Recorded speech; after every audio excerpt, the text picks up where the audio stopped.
/credits.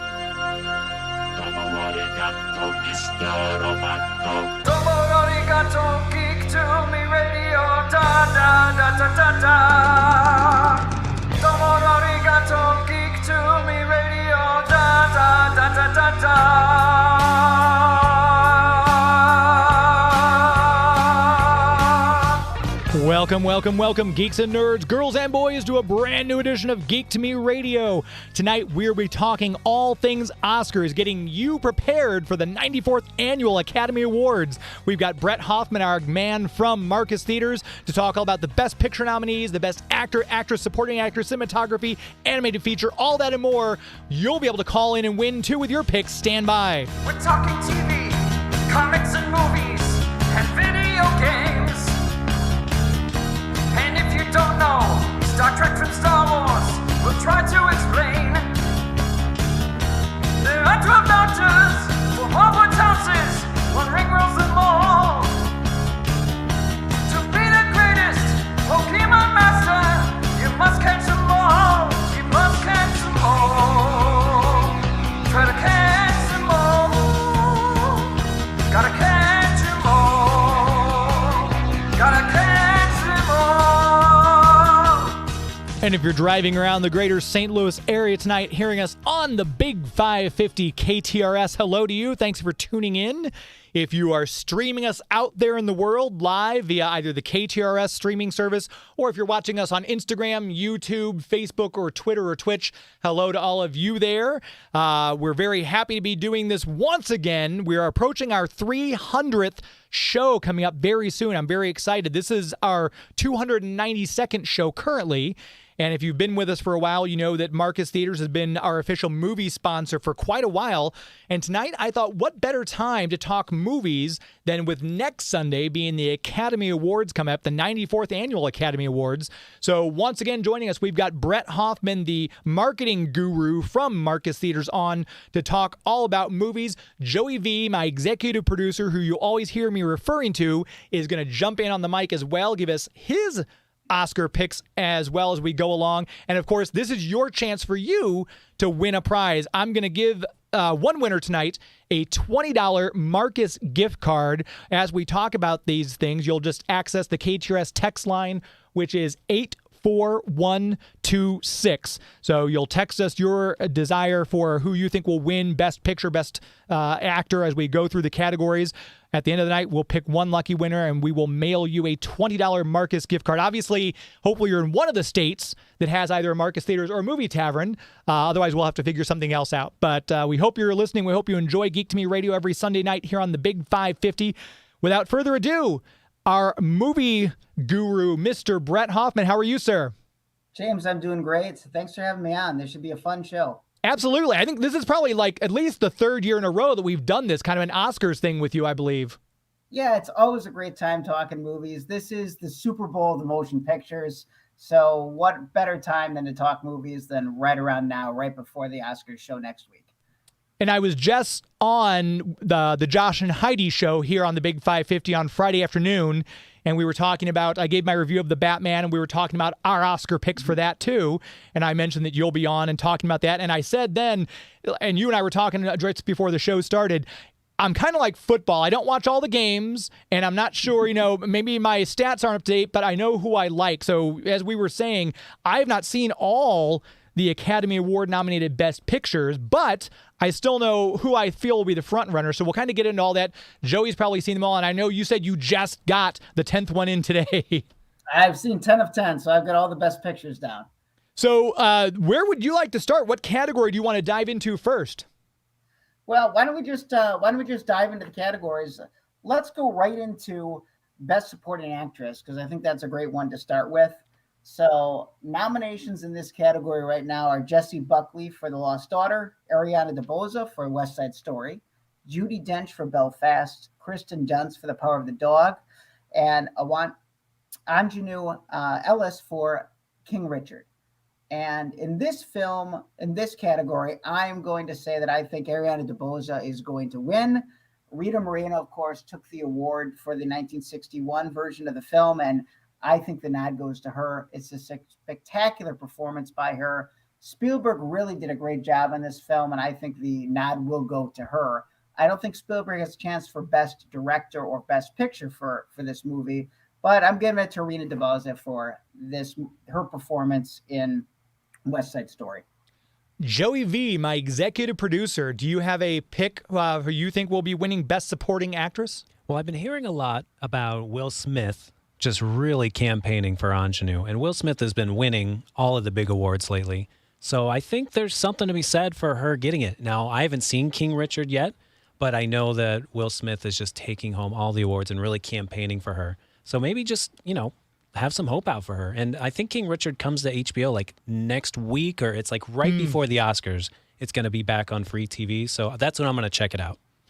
And you know what? I'm just, again, I didn't see all these movies. I think Kirsten Dunst did a great performance. I did see Power of the Dog, and I will say that was, for my taste, kind of slow. I'm not a Western guy. I've said before, I'm not a Western guy.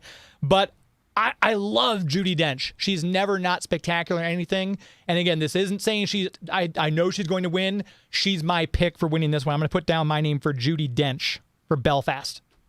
That's really interesting because Ariana DeBose has been the front runner the whole time. And over the last couple of weeks, there's two people that have come up as dark horses. One was Judi Dench.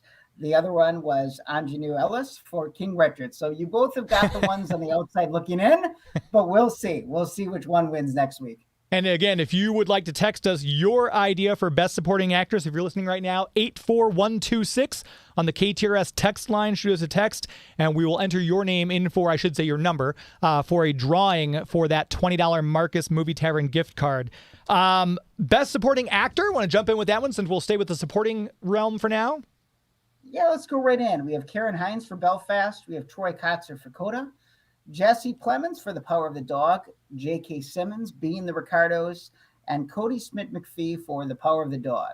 So I went first the last time. You guys jump in. I'll trail on this one. I defer to Joey V as the first round for this one. What do you think? I just watched Coda this week. I somehow figured out how to pay $5 to Apple. The underdog in this race, Apple. Can you imagine I know. it? Oh, what if they win before Netflix gets a Best Picture? But yeah, I think Troy has won everything. Now, he's the deaf gentleman in the movie, and he is just incredible in it. All the emotional scenes where I ended up crying were because of him and his performance. So that is just far and away the only pick, I think. If you've looked at any other award show, he's taken all of them. Well, yeah, it's not always, it's interesting because you'll see, like, I can't remember which year it was, whoever got Best Actor for supporting, for the Golden Globes and the SAG Award didn't get it at the Academy Awards. So I think a lot of times that's kind of interesting to see. Like you mentioned, they get it all the way up to, and then the Academy Awards, something changes. It's kind of weird. I'm not sure of all the politics behind the scenes. Did he make you cry? Did you cry at Coda? There was a rough, yeah. I mean, Well, I told Josh and Heidi, this one really grabs you by the heart. I mean, this is a really great movie with a lot of strong performances. Brett, do you have a pick on this particular category? I do. I'm going for Troy Kotzer as well. I mean, he has won, basically almost swept all the other awards, including the Screen Actors Guild and the Critics' Choice Award. He is the first deaf person nominated and will be the first deaf person to win if he wins. And, there's a little talk about Cody Smith-McPhee winning for The Power of the Dog. But again, outside looking in, I'm going for Troy on this one. And I agree with you guys. Coda was just such a powerful movie, and his performance was basically one of the reasons why I enjoyed that one so much as well. And again, I did not see Being the Ricardos, but I put a little asterisk next to J.K. Simmons' name because I'd love to see him, get recognized because I always love him and everything he does.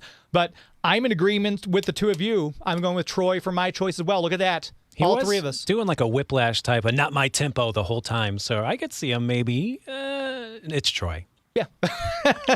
Way to shoot me down. Wow.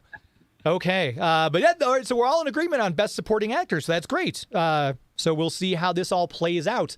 I'm turning the page. Next category, we'll go with Best Actress. And Brett, will let you kick it off.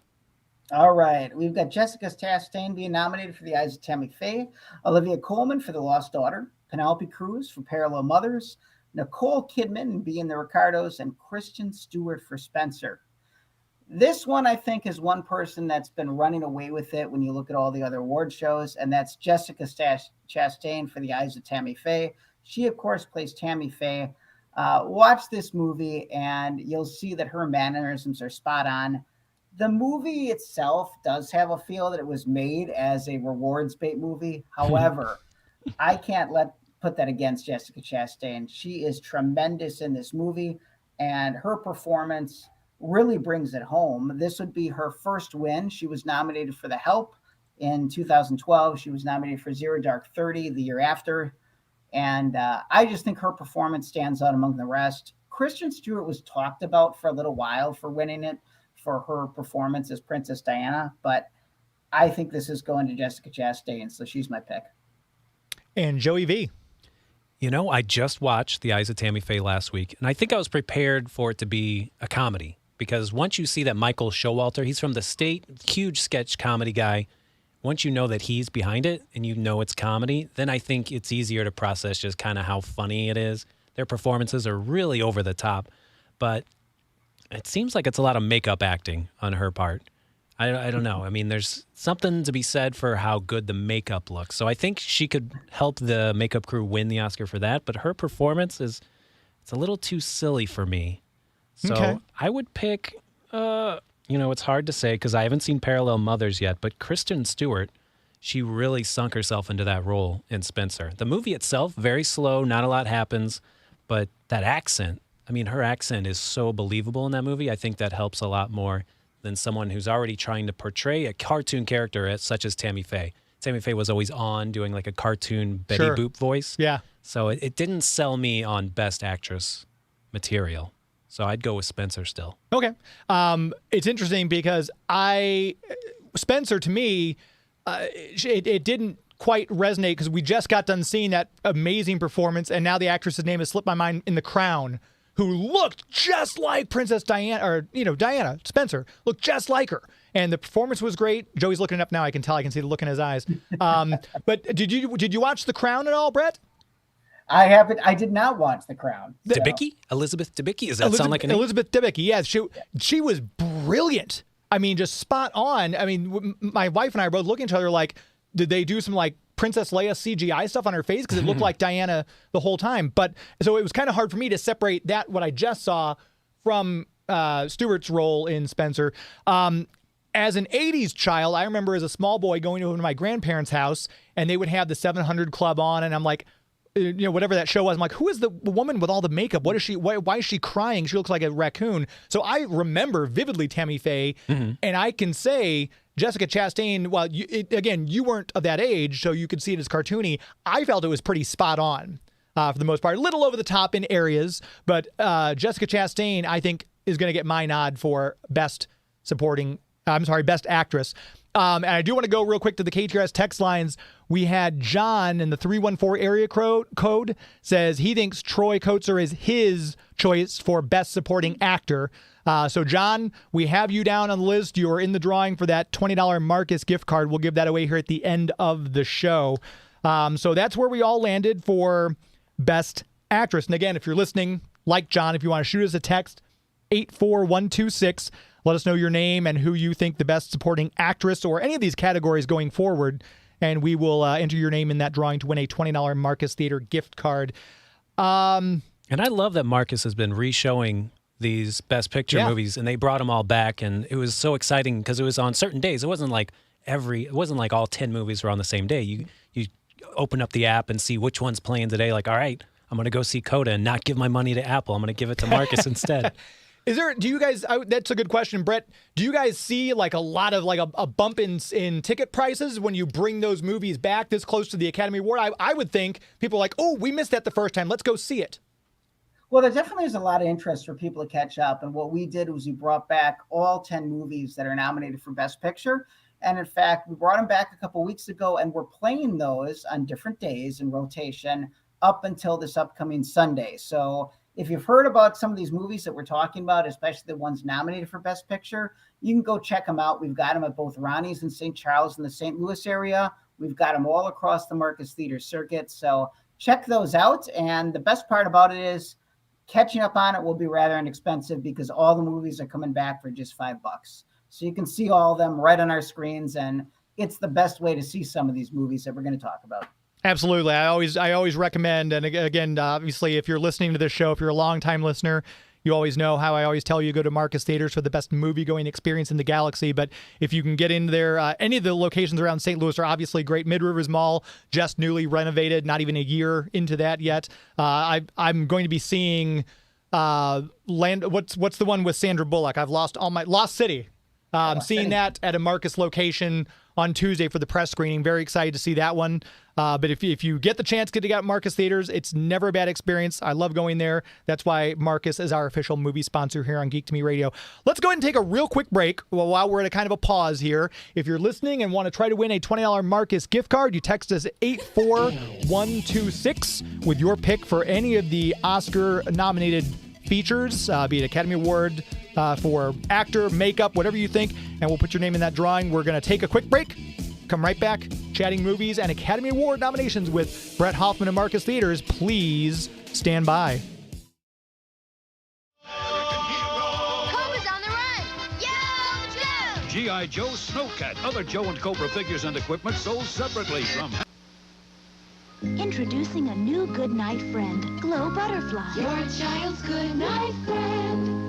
And here's cute little Glow Bug. Squeeze him tight when it's night. Watch his face light up bright. Your child's good night friend. And pretty Glow Baby. Glow Baby's tired, Mommy.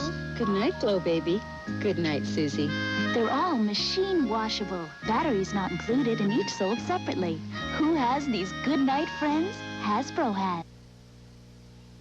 He-Man. Beastman's no match for Battle Armor He-Man. Beastman, Battle Armor, He-Man, and Skeletor each sold separately. Take that! Just a dent. And that! More dents. But look! They're gone! Only He-Man has this power. Oh, yeah? Battle Armor Skeletor. Stuffy head, aching, fever, best sleep with a cold, medicine. Use as directed. Hi, this is Shin Han, and you're listening to Geek to Me Radio. We are back talking all things Academy Awards on this Sunday before the actual Academy Awards. Want to make sure we tell you about our sponsor, the Greater St. Charles Convention and Visitors Bureau. If you're a longtime listener of the show, you heard me talk about them at their website, discoverstcharles.com. Great place to visit. What a gorgeous day. First day of spring today. This is a day, hopefully you were out enjoying Frontier Park or getting some ice cream from Kilwins on South Main Street, or doing something along St. Charles Main Street, the river, somewhere out there, playing Frisbee, whatever it was. There's always something going on in St. Charles. If you go to their website, again, discoverstcharles.com, that's discoverstcharles.com, you can see the list of events. I'm assuming, let's see, this is March. I'm getting all confused with what month it is. In April, they'll have Tartan Days. Their big Scottish parade will go on. Obviously, St. Patrick's Day, you just missed that one. But there's always a parade. There's always an event. They have the food truck day that goes on. And, of course, their big festivals like Spring Fest, like obviously Legends and Lanterns and Halloween in October. And, of course, Christmas traditions in December.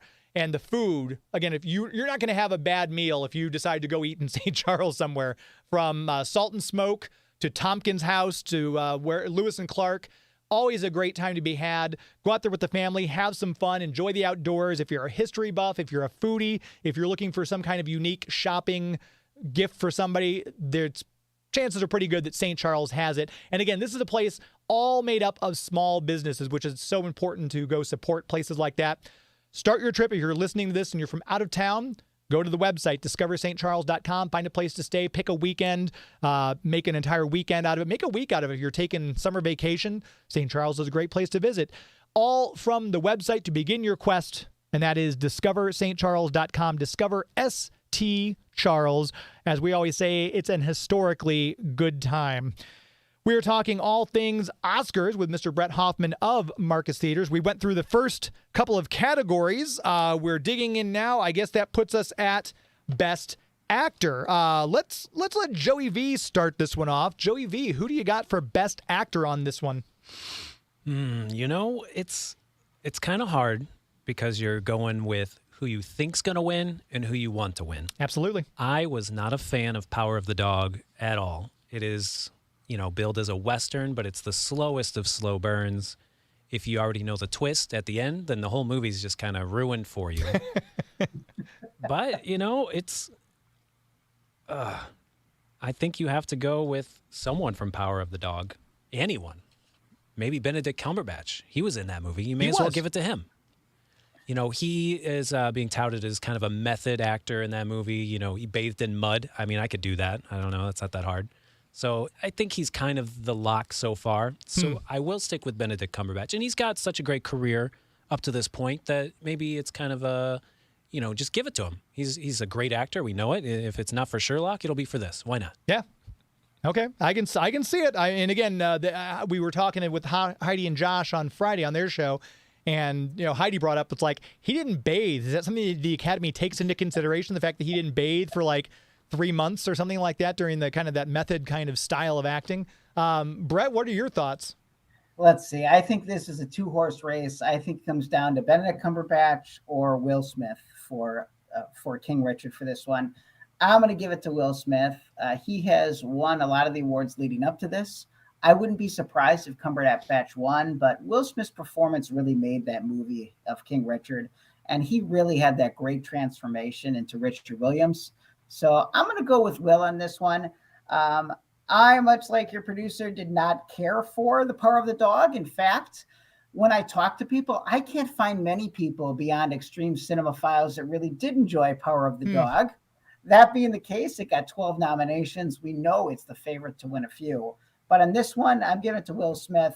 The other 3 were Javier Bardem for Being the Ricardos, Andrew Garfield for Tick, Tick, Boom, and Denzel Washington for The Tragedy of Macbeth. But I don't think they have a chance. I think it comes down to Cumberbatch versus Smith, and I'm going with Will Smith on this one for King Richard. Okay. Do you have something else to add? What we really missed out on was, our friend Max on Movies. Listen to him on KTRS. Right after this. He was flown out by Netflix to L.A. That's right. To see Power of the Dog with Benedict Cumberbatch, and it's one of his favorite movies of the year. So I think that's the way you're supposed to see it, is in L.A. being wined and dined. You're not supposed to watch it at home on Netflix. So that's the way a critic will enjoy Power of the Dog, is when they're being treated with respect. Right. If you're flying me out first class and giving me a meal and a wine, maybe we'll see. Beautiful vistas. Perhaps if I saw the movie with Benedict Cumberbatch, I would have thought about it differently. But exactly. In this case, depending if he showered or not. If he hadn't showered, I would have hated the movie sitting next to him. But if he showered and smelt all Doctor Strange fresh, then maybe. A charmer. I'm going to go with my heart on this one. My brain says it's not going to happen, but I want Andrew Garfield to win this so badly. I thought Tick, Tick, Boom was great. I mean, it's got everything. You've got Lin-Manuel Miranda behind it. It's the story of Jonathan Larson, who did Rent, which is a great musical. And I think Andrew Garfield, and I'm salty that Spider-Man didn't get any nods at all. So I'm kind of upset about that, because his performance, that's one of the ones I started crying when he catches, Mary Jane, knowing he couldn't save Gwen. And I teared up at that because he teared up. But since he can't win for Spider-Man, I would love to see him win for Tick, Tick, Boom. That's my pick. My heart says that's what I want. My brain says it's probably not going to happen, but there we go. And I do want to bounce back very quickly to the KTRS text lines. We have some other text coming in. Robert Jones in the 636 area code says he wants Encanto for Best Animated Film. That's his pick for animated film. I did enjoy it, Robert, but that's not my pick for animated film. We'll get to that later when we get to that category. But Robert, you are entered for the gift card. We also have Brittany calling from the 636 area code. My heart wants Luca to win animated picture, but I bet Bruno and the team of Encanto will beat them out. So we've got that, and we've got another one coming in on our chat here on the stream. BK on the air. Our friend Barry down in Atlanta is listening. Hello to you, sir. I don't know. Do you guys? Yeah, no. I was gonna say, yeah, because he and I talked about. I was wondering if I talked about Oscars with him. I'm pretty sure we did. But yeah, if you're listening, like Robert and Brittany and John, you can feel free to text us at 84126, and you'll put your name in that drawing for that $20 Marcus gift card. So it's a tough field. I mean, there's a lot of really good performances this year. I feel like no matter what you look at, do you want to what category do you want to jump into next, Brett? Why don't we go to screenplays? Screenplay. Okay. You lead us off. All right. Best original screenplay: Kenneth Branagh for Belfast, Andrew McKay and David Sonata for Don't Look Up, Zach Balin for King Richard, Paul Thomas Anderson, Licorice Pizza, and Esco Voigt and Jonathan Trier for The Worst Person in the World. For this one, I was really torn. In fact, this was probably one of my hardest picks because I think it is a coin flip between Kenneth Branagh's story for Belfast and Paul Thomas Anderson for Licorice Pizza. Licorice Pizza was by far my favorite movie of 2021. Wow. I love Paul Thomas Anderson. I love this movie. So just like you did for the last category, I'm going with my heart, although I think it's down to these two. I'm calling Paul Thomas Anderson for Licorice Pizza. I thought it was a tremendous, really neat story, kind of based loosely on a real person. But again, this was a Paul Thomas Anderson story that I thought just turned out great. So I'm going with him for Best Original Screenplay. Okay. Over to you, Joey V. I too love Licorice Pizza. I have a dark sense of humor, and I've always been a huge fan of Paul Thomas Anderson since I saw Magnolia. And so he's just got a way of making these epic movies just connect and come together in a way that you don't see coming. And so I would think that the Academy's ready to give the Oscar to him, even if it's not specifically for Licorice Pizza. He's one of the best writer, directors, auteurs out there. So maybe they're going to give it to him for his career work. But I, too, love Licorice Pizza, one of my favorite ones that was nominated. That's interesting. I did not get to see this. Now I really feel like I missed out because Licorice Pizza is one of the ones I did not get a chance to see. I think the biggest criticism was that it was a bunch of vignettes that don't really connect together, but that didn't bother me. I loved each individual scene, and knowing that it's based on someone's real life that grew up in Hollywood and actually knew Lucille Ball. Mm-hmm. So I loved the movie. And I actually went back and listened to many podcasts with P.T. Anderson talking about it and how it was made. Huh. All right. We'll see. I feel sheepish. I haven't seen this one. You guys are both telling me great things about it. I was going to go with Kenneth Branagh for Belfast because Belfast, I think this is the only time Belfast pops up on my personal pick list for any of the stuff that's nominated for. I think Kenneth Branagh is a huge talent. So he gets my pick for that particular category for Best Original Screenplay. Is it because it's the shortest one and that's all you could handle? I think it's only like 95 minutes or something. My attention span is waning in recent years. So of shortest course, screenplay should always win. Who got the most done in the least amount of time? That's right. It's all about expediency. So he's getting extra points for that. But yeah, he is my pick. Kenneth Branagh, Belfast for Best Original Screenplay. Honoring your Irish roots. Exactly. My Celtic, Irish, Scots. I've got to get the Scots in there somehow. Best Adapted Screenplay. I haven't kicked this one off yet, so I'm going to go ahead and kick it off. I would love to see Coda win this one. Again, that's to me, in a perfect world, Coda should just take all the awards. It was great on every level. Shortest title. I see what you're doing here. Least amount of letters. It's easy for me to spell. I don't have to. I can sound it out quickly. But no, this was, I think, just if you've seen the movie, you know what I mean. It's just one of those. It really kind of just draws you in. You kind of can't.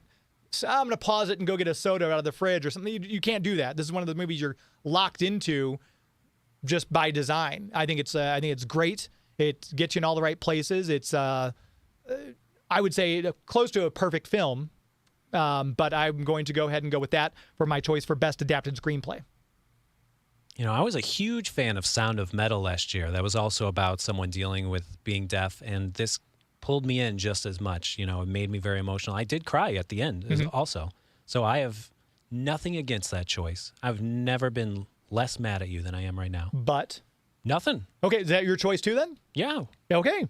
So Joey V and I agree on Coda for Best Adapted Screenplay. Brett, over to you. I would really love to see Coda win and score an upset here. However, I just don't see it happening. I think Jane Campion is going to win this one for The Power of the Dog. I just don't see it going any other way, the way the Academy votes. The other movies that are up are Drive My Car, Dune, and The Lost Daughter. But again, I think it comes down to Coda or Power of the Dog. And I'm going to go with where I think the Academy is going to vote, which is Power of the Dog. Although I would certainly love to see Coda win because it's my personal pick for all the reasons you guys described. I thought it was a nearly perfect movie.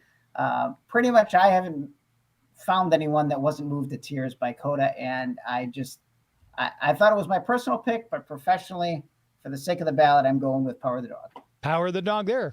And I'm actually scared to read the book Dune. Like, it's such a big tome and it's very confusing, and I love that the movie made it very accessible and didn't stray too much from the source material. From what I've heard, Denis Villeneuve, I think I said that right. That's very close. The director, Denis Villeneuve. Yes.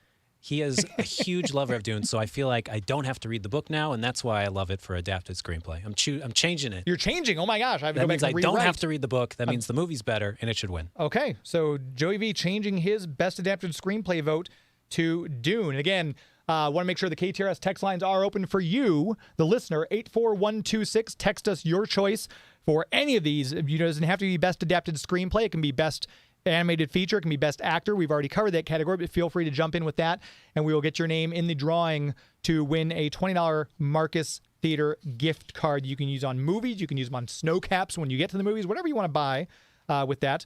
Going with best animated feature film, speaking of. So this is a category I kind of took some heat on. I was kind of got some gasp when I said my choice. Obviously, the nominees are Encanto, Flea, Luca, The Mitchells versus the Machines, Raya, and The Last Dragon. Brett, we'll start it off with you. Well, I know your pick is not going to be Encanto, but it is certainly going to be mine.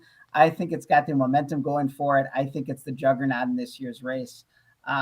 I would either go with, I think the two that have a chance are Encanto or The Mitchells versus the Machines. I'm going to go for Encanto, which is the safe bet this year for the animated feature. Okay. Joey V. You know, that Flea movie, it's been nominated in 3 major categories because it's also a documentary. It's also a foreign film. I watched it on Hulu, and it was dubbed with the Riz Ahmed, who is actually the star of The Sound of Metal. So I highly recommend watching Flea in the dubbed version because it's very well done. Huh. But it being nominated in those 3 major categories, documentary, foreign film, and animated, you'd think it'd have an edge, right? You would hope. But it's more of like an interview type movie. It happens to be animated because I think they only recorded audio. So it's not really what you think of when you think of animation, like fantastical action scenes. And that's why I like your choice, which I don't want to, can I spoil it? If you want to spoil it, that's I think you chose Raya in The Last Dragon. I did. That is what I think of when I think of animation, just amazing action scenes.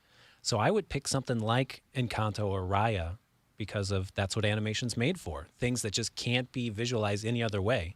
You can't get it in camera. You got to draw it because it's so amazing of a story. So to be clear, your pick for this category is? Whatever James picks. I'm going with Flea. No, I'm kidding. Oh.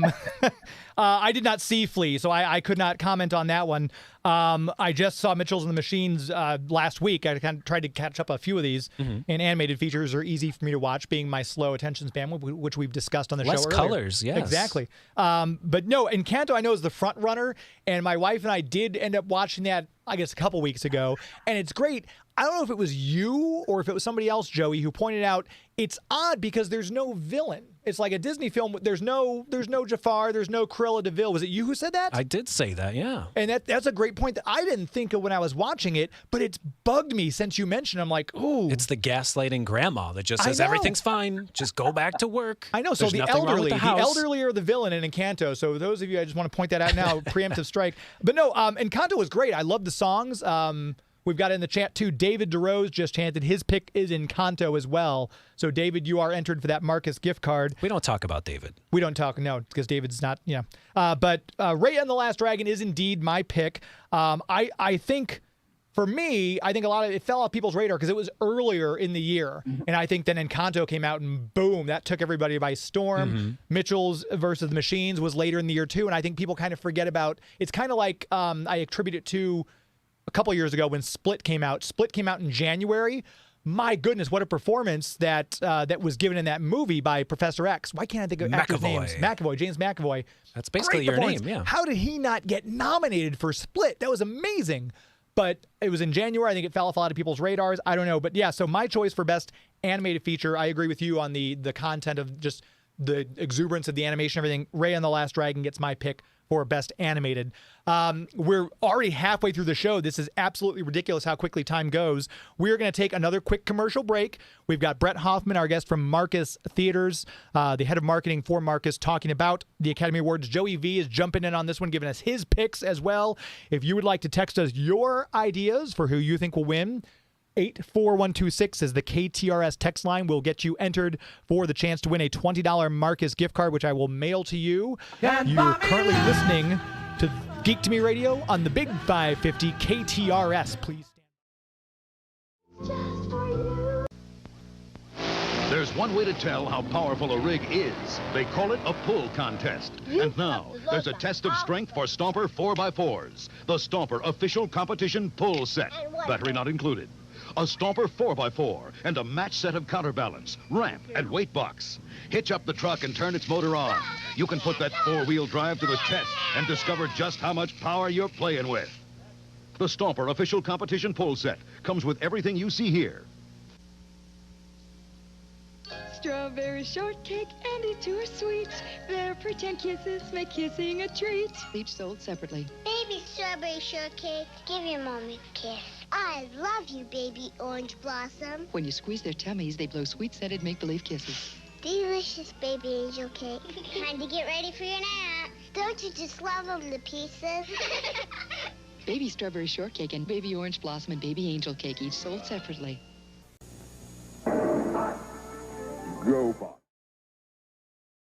Next to Wang Gang Asian in Edwardsville. Chappie's on 66.com. This is Ed Asner, and you're listening to Geek to Me Radio. I can't tell you how exhausting it's been humoring this geek. He is terribly costly and time-consuming. I ask for mercy, and there is none to be had with this geek. We are back. Geek to Me Radio every Sunday night at 9 on the Big 550 KTRS. Want to make sure we tell you about our comic book sponsor, which is, of course, Bugs Comics and Games. Head over to the website, bugscomicsandgames.com. You can check out their assorted array of back issues if you're listening to this from outside the greater St. Louis area and you want to check out there. Maybe you've exhausted the comic book shops where you live and you want to try to find someone new. They've got a lot of great online books. They've got the new World's Finest. I just saw the variant cover, which I think is 1 in 50. It's the meme of Batman slapping Robin. It's Superman slapping Batman. It's a great little homage cover. They've got that on their website as the variant cover for that's out.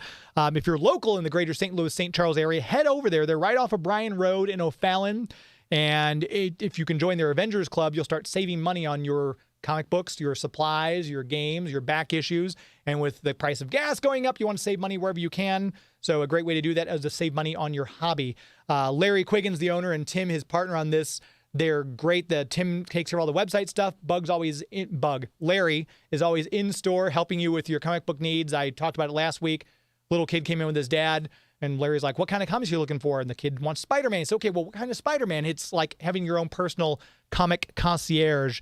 You get that very personalized touch. Great selection of back issues, by the way. He's always buying collections, too. If you're looking to sell your comic collection or your toy collection, give Larry a call. Let him know what you've got, and I'm sure he can work with you and maybe get that little extra money for yourself by getting rid of some comic books that you either don't have the room for anymore, you've read them all, you want to kind of go a different direction. Larry's always up for buying collections as well. Once again, check out the website, bugscomicsandgames.com, and please give them a like on their Facebook page, facebook.com. Just go there and look for Bugs Comics and Games. We're talking all things movies right now, and we are on our Academy Award nominees list. We just finished our picks for Best Animated Feature Film. We're talking with Bret Hoffman from Marcus Theaters, the marketing guru for Marcus Theaters. And we're talking also with my executive producer, Joey V, who's seen more movies than I have this year. Oh, hello. So we're kind of giving our picks. If you would like to give your pick, it's 84126. Text us your pick for any of the Academy Award nominees, whatever the category is that you think you know the winner of. You don't have to be right. You don't have to be proven right next week. Just for texting us, we're going to enter you in a drawing for a $20 Marcus Theater gift card. Moving on to Best Director. Joey V, I'll start this one off with you. Well, let me take a look at the list here. Let's remind the categories for everyone listening. We got Kenneth Branagh for Belfast, Raisuke Hagamuchi for Drive My Car, P.T. Anderson for Licorice Pizza, Jane Campion for Power of the Dog, and Steven Spielberg for West Side Story. Everything I've heard from every award show has been Jane Campion, Power of the Dog. There could be something to be said for the Academy wanting to give the statue to another woman. And then Jane Campion, who has a long career, but she doesn't make a lot of movies, kind of giving her the award for her entire filmography. I think she's kind of the lock, except for there's been a couple controversies the past week during her campaign where she kind of said something about the Serena sisters that had people kind of... I remember seeing that. Yeah, that came up. So, she said they don't have to compete against the men like she does, kind of, I guess, insulting how good they are at tennis in a sort of way. Doesn't and then sound great. Sam Elliott, he was on Mark Maron's podcast talking about how much he hated Power of the Dog. And he's like the cowboy that's still... Without John Wayne, you got Sam Elliott, and he hated Power of the Dog. So there's those two kind of controversies. You don't know if that's kind of ruined Jane Campion's momentum, but I think she still has it. They probably want to see another woman get the statue.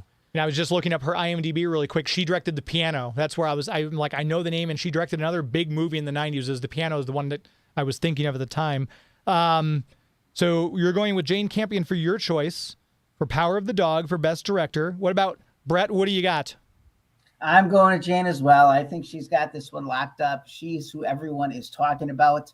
I would give a second to Kenneth Branagh. He could pull this one off for Belfast, but I just don't see it happening. I think Jane's got the momentum. And I do give some kudos to Steven Spielberg. He did a great job in West Side Story. I think the issue there is it's a movie that I don't think a lot of people were crying to have remade. He did a great job doing it. But I'm going to give this one to Jane Campion, and we'll see how that goes. I kind of feel the same way you do. I was thinking the West Side Story is, gosh, the original is just almost a perfect film, and I don't know how you could improve upon it. And while I like what he did, I don't think he improved on the original. It's different, and I like how it's different, but I don't think it's a step above, the 1960 version. I'm going to go again because it's the shortest title with Belfast. Because as we've discussed, I've got a limited attention. No, I thought that was a great movie. Again, my Celtic roots, I enjoyed it. It was reminiscent to me of a couple other films, which that's always when I find something that reminds me of another film that I love, I always kind of resonates with me a little bit more as well. And we already discussed that I hadn't seen Licorice Pizza. So yeah, Kenneth Branagh for Belfast gets my nod for Best Director. I don't know. It was in black and white. Is that easier to direct a black and white movie, you think? It is, because you don't have to pay for all the Technicolor stuff, so that's like 5 less people on the set. I think so. Yeah, we don't know how movies work. And it was about his childhood, so it's like, how easy was that to I know. make? Really, you could have phoned this one in. But no, all kidding aside, no, I think Kenneth Branagh will be Hercule Poirot. I'm hoping something. And yeah, we were talking during the commercial break. You may have heard us, Brett, that I think Death on the Nile is going to be one of my favorite movies of 2022, even though we're already early in the year. His performance in that whole movie was stunning. Yeah, an Agatha Christie adaptation. Kenneth Branagh he just does great work. I don't think of many films that he's been in, either as an actor or as a director, that I do not enjoy. And this one was a great effort by him. We talked about the fact that it was in black and white, but go watch Belfast. It's a brilliant story. It has great acting performances. And one thing that I think is underrated is the soundtrack is just stellar in this movie as well, and will take you back to those kind of tumultuous times where there was, conflict between the Catholics and the Protestants in Belfast. So I'd love to give it to Kenneth for this one, but again, my nod goes to Jane, just because I think that's the way the Academy is going to vote. All right, which brings us down to the big one, Best Picture. There's 10 up for grabs. I've only seen about a third of them, I'm ashamed to say. Joey, have you seen all of the ones that are on this list? I have not. I still need to see Belfast and Drive My Car and King Richard and Nightmare Alley. So Okay. that's like most of them, I feel embarrassed. But sometimes you just wish that they would let us see these movies. Sometimes it's hard to get them to watch on your screen at home because, they're just on pay-per-view for like $20 or something. You're like waiting it out. Yeah. That's why we got to go to Marcus. See That's it for right. Yeah. $5. So you get the whole shebang for $5. That's right. So Best Picture nominations. Let's remind the audience. And again, if you'd like to text us 84126, your nomination for Best Picture, who you think will win, we can still enter you in the drawing for the Marcus Theater $20 gift card. Nominees are Belfast, Coda, Don't Look Up, Drive My Car, Dune, King Richard, Licorice Pizza, Nightmare Alley, Power of the Dog, and West Side Story. Let's let Bret kick this one off. All right. I am going to go with my heart on this one. It's the picture that I am hoping will win. It certainly has a strong case because it won the Screen Actors Guild Awards, and last night it won the Producers Guild Award, Best Picture, and that's Coda. I absolutely love this film. We've talked throughout this whole broadcast about how it tugged on all of our heartstrings. It was a great film. Interestingly enough, Coda was only nominated for 3 different awards for the Academy Awards versus The Power of the Dog, which is nominated for 12. I think this really comes down to, are they going to give it to The Power of the Dog or are they going to give it to Coda? And I'm going to give this to Coda. I'll let you guys go. We can talk about other odds of the other ones on the list, but I'm going with Coda for my official pick. Joey V, who you got for Best Picture? Well, when I came out of Dune at the Marcus Theater Ronnie's, I thought there's no other movie out that I can even consider a movie. Like Dune is a movie, and it made me think of Lord of the Rings, when that just swept the awards, but that was for their second one. It wasn't until the Two Towers where they took home every statue. So maybe there's people in the Academy like, let's not wait for the second one. Let's just give them all the awards now. That's the thing that holds back Dune, though, is it's only the first part. So people who don't know that, when they get to the ending, they're kind of let down. So it kind of depends on if you knew that ahead of time, if it's just the first half. But I knew that, and Dune blew me away. It is a space opera. Dune inspired everything Star Wars. I mean, the book came out like a decade before Star Wars came out, and Dune is like the only movie on this list, in my opinion. I haven't seen it win much this year at the other award shows, but I mean, it's got everything. It's got scale, it's got action, the technology in it, the performances. I love Dune, and I'd love for it to have a Lord of the Rings 2 type of year where it wins everything it's nominated for. And this one is a little, I could not decide. Josh Gilbert was giving me trouble on Friday on his show with Heidi Glaus because I said I'm torn. My 2 choices are Coda, for the reasons we've all mentioned already. It's this grabs you by the heart kind of film, great performances throughout, and Dune, which Josh laughed and said, so you've got this heart-rending film and a big space operatic kind of, I think he called it like boring too, or dry. He did, I think he insulted Dune. Yeah, but then, it's not everybody's cup of tea. That's fine. Dry works because it's in the desert. It's a desert, exactly. Yeah. But, and again, my choices couldn't be more disparate from each other. But I feel like Dune is this big, massive. There were very few other movies like this throughout the entire year. I mean, this could, if we didn't have a pandemic, this would be a blockbuster, a legit blockbuster film. And then there's Coda, which is that indie type of feel, and it's night and day different. I'm comparing apples and hand grenades here, but I cannot decide between these 2 films. So I've got Coda with an asterisk by Dune because I just don't know. Coda's like that quiet, emotional movie that reminds me of Moonlight a little bit. Not as serious as Moonlight at all, but just, people talking. Like those dramas for adults that you don't see anymore. It's only superhero movies usually. So Coda kind of reminds me of the Moonlight surprise that we had a couple years ago. I would agree. Yeah, and I know, Bret, you probably got more to add to that now that we've given our choices. Well, yeah, I'd say, Dune, did I love it? Yes. I think the problem with that movie is, like you'd mentioned, it's part 1 of 2. I think a lot of the people that went to the theater didn't even realize it was part 1 of 2, and then figured out that there wasn't a true resolution to the film, which I thought was interesting, that you wouldn't have known that. Yeah. Overall, when I look at these nominations, again, I think it's Coda and Power of the Dog. They have the best chance of winning. I think you've got an outside chance that something like Belfast could pull this off.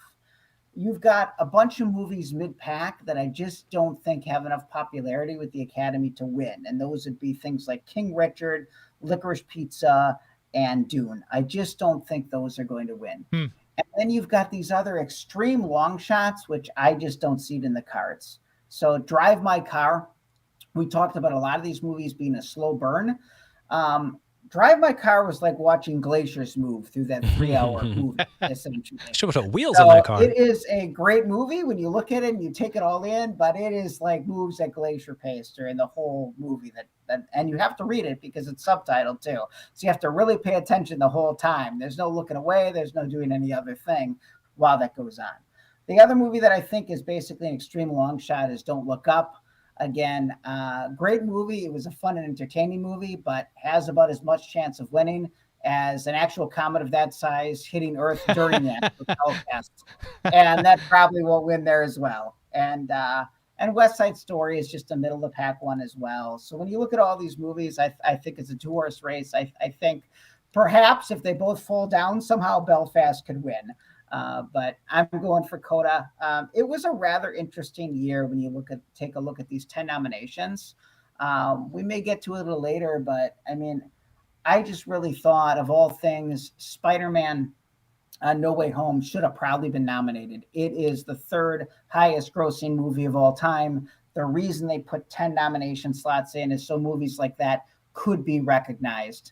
And I thought that was kind of a challenge here, and I'm a little critical of the voting members for not nominating Spider-Man in this one. But overall, 10 very deserving films. I just thought there were a few more that could have got in there that would have been a little bit more on the popular side of films for just general audiences. Yeah, I mentioned at the very beginning when we were first discussing Best Actor category that I was kind of salty that Spider-Man No Way Home didn't get anything at all.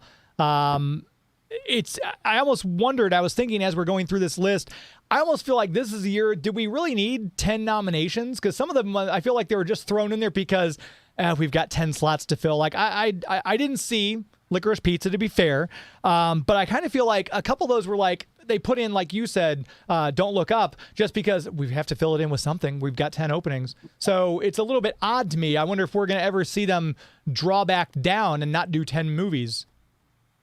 Yeah, we'll see. I mean, and Spider-Man No Way Home does have one nomination for Best Visual Effects. And I really, really hope it wins that, but it's a tech award, let's be honest. Right. I mean, Best Picture was something they should have given that the nod for. So we'll see. We'll see. I don't mind having 10 nominations because it gives us something more to debate. Frankly, I think even if you put 10 in, there really only are maybe 2, 3, or 4 that you really think have a chance anyhow. So I'm okay with that. I think 5 was a little too slim, especially since the Academy has been going for films that are a little more eclectic than in years past or decades past. So that's why I would defend going for 10. And I know you sent me, you're the most prepared guest I ever have on my show, Brett, and I love it because you send such detailed notes and it's always fantastic. You've got a list of ones you said, movies that deserved more. We just talked about Spider-Man No Way Home for the reasons that you and I both enunciated. The Courier, and again, that's another Benedict Cumberbatch one, which I thought was great. I mean, my wife even loved it. She doesn't always like movies that I like, but we both really enjoyed it. And she was like, so that actually really happened? And we were both Googling the actual events of the guy's life and everything like that. But yeah, that's another one. I'm kind of surprised that nothing for that one at all. Joey, did you see that one, The Courier? I did not get to see that one. I do have my own list of movies that should have been recognized that weren't, or my top 5 that weren't even mentioned. I don't know Spider-Man's if on your list, right? Well, no, because everyone in the Get world out. saw Spider-Man. Oh my God. And it was recognized You're for breaking visual my heart. effects. There's some, my like top 5 movies of the year weren't recognized by the Oscars at all. You know, so I don't know if you guys have a list like that, or if it's too soon to go with that. But no, I did not see Courier. I wish I could have.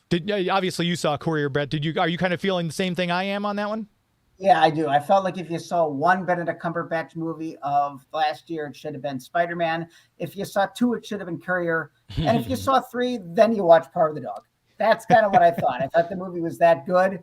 And it was actually put out, it was at Sundance in 2020, but it wasn't released until March of last year. So that's why it was eligible this year. But it kind of got snubbed for the awards. Yeah, I agree. One of the ones you had on your list as well was Cruella, which I enjoyed that quite a bit. I'm surprised it didn't get makeup or costuming or something because it had that huge fashion flair to the whole undertone of the movie. And the costumes were great, and I thought the movie itself, I was surprised it didn't get more. Well, it's actually nominated for Best Costume Design and Best Makeup and Hairstyling. I thought you could have put it in one of the 10 for Best Picture. Yeah. It will probably win Best Costuming because of the fashion element of it all, and I think well deserving. You know, Emma Stone and director Craig Gillespie, they'll be back for another one, and I think that's well deserved as well. Because my other 2 are Respect. I thought Jennifer Hudson could have been nominated for her portrayal of Aretha Franklin. I thought she was great, but I thought the film was too formula. And House of Gucci, it's nominated for Best Makeup and Hairstyling, but really, when you look at those performances and you look at what Ridley Scott there did, I mean, I think that could have been nominated for more. And you'll see a lot of people talking that they think Lady Gaga got snubbed on that one as well, that she should have been nominated. But that one was a brilliant movie. It really took you back to the 70s and 80s if you had a chance to see that one. And Joey, what were if those weren't on your list, do you have like one or two that you can share with us that made your top 5 movies that weren't nominated at all? Suicide Squad was like the best thing that happened to me all year. I loved Suicide Squad. I loved Peacemaker. I loved our time when we talked about it. Yeah. I loved everything about that movie because I like dark humor. And that's sure, exactly that was it. a lot of that for sure. So there's Suicide Squad, Zola, Red Rocket, Barb and Star go to Vista Del Mar. And then I don't know if A Quiet Place 2 counts or not. You know, it was delayed for a while, but... Yeah, I think it still came out this year, though. Yeah. So they're 2021. So all of those movies like blew me away. Yeah. And they were so funny and dark, obviously. Yeah, Quiet Place 2, I liked it, but it's obviously you kind of know the gimmick at that point because you saw the first one. But I think we've all talked about this. The first Quiet Place, you could hear a pin drop in that screening. Like everyone was sitting just dead quiet throughout the entire movie. But I was one movie that made my top 10 list that I was surprised didn't get nominated for something on it was The Night House, which was a great movie until the very end. And they kind of like, we don't know what to do with the ending here. And blah, here's the ending. But that movie was beautifully well told. It was suspenseful. It had that little tickle up the back of your neck kind of feeling on parts. It's like, oh my gosh. So I enjoyed that movie. It was great storytelling and it was shot wonderfully. Just the ending kind of ruined it for me. But it still made my top 10 list of movies was The Night House. I know Last Night in Soho was in your top. Oh my gosh. 2s or something. Yeah. That was another one. Were you surprised there at all, Brett, that Last Night in Soho didn't? You know, I was. It was a great film that was put out last October. I think the problem with that is it is a crowded field, and I guess I just don't see them going for that. Although you look at what Smith did and what Anya Taylor-Joy did in that movie, and the performances were spectacular. Visually, it was spectacular, but let's be honest, they're not nominating a lot of thrillers or a lot of horror-type thrillers for Best Picture, and I think that's what it had against it. But that's a good recommendation. I recommend anyone go out there and see that one if they haven't seen Last Night in Soho. Absolutely. And somehow the hour is already at an end. We're wrapping up here. Brett, let everyone know where they can find you, Marcus Theaters, and all that kind of good stuff online. Yeah, check us out at marcustheaters.com. Check out our mobile app. Otherwise, we're on Facebook, Twitter, and Instagram. And we're also on TikTok now. So check us out there. You can see everything that we have for movies coming up. We've got some great pictures coming up. April is stacked with great films. Then we go right into May, which is the start of Hollywood's summer season. A lot is coming up, which I'm sure we'll talk to you guys about, James. But thanks for having me on. I had a great time talking about the Oscars tonight. Always a pleasure to have you on, and we will definitely do it again very soon. Thank you so much. Bret Hoffman of Marcus Theaters. Make sure you check him out. We want to make sure we tell you really quickly, too, that we've got a new trivia segment will be coming every week starting next week. Kokomo Toys in Kokomo, Indiana is going to be partnering with us. We're going to give away toys every week with trivia. So make sure you tune in. Follow me on Twitter at Geek to Me Radio. Enjoy the Academy Awards next week. And until then, my friends. It's not in the way you watch a zombie. It's not in the way you watch The Flash. It's not in the way you love Scotty Young art. It's not in the way you play Mario Kart. It's not in the way you look when you make Game of Thrones references. That's our show. This is Geek to Me Radio. That's our show.